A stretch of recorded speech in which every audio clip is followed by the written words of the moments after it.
সবাইকে আজকে টিউটোরিয়ালে উইন্ডোজ 11 সেটআপ দেওয়ার পর সাধারণত এখানে তেমন কোনো শর্টকাট থাকে না, রিচ পিসির মতন শর্টকাট থাকে না, নেটওয়ার্ক এগুলা এই ধরনের কন্ট্রোল প্যানেল এই ধরনের শর্টকাট থাকে না।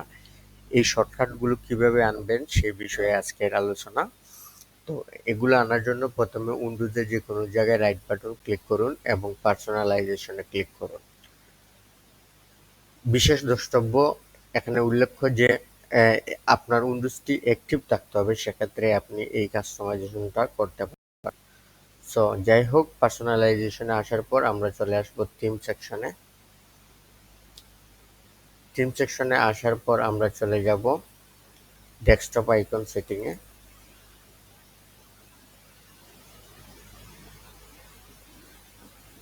এখানে একটু আমি মেনশন করি, সাধারণত পার্সোনালাইজেশনে আসলে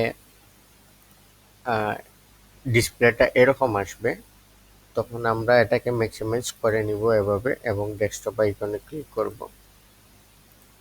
ডেস্কটপ আইকনে ক্লিক করার পর এইখানে যে ডেস্কটপ আইকনগুলোকে আছে এগুলোকে টিক মার্ক দিতে হবে।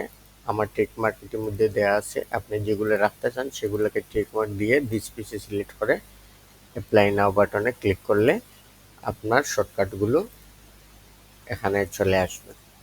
সো এই ছিল আজকের ভিডিও। আশা করি ভিডিওটি আপনার উপকারে এসেছে। যদি উপকারে এসে থাকে চ্যানেলটি সাবস্ক্রাইব করতে ভুলবেন না এবং আপনার ইতিবাচক মন্তব্য আশা করছি। অসংখ্য ধন্যবাদ সবাইকে।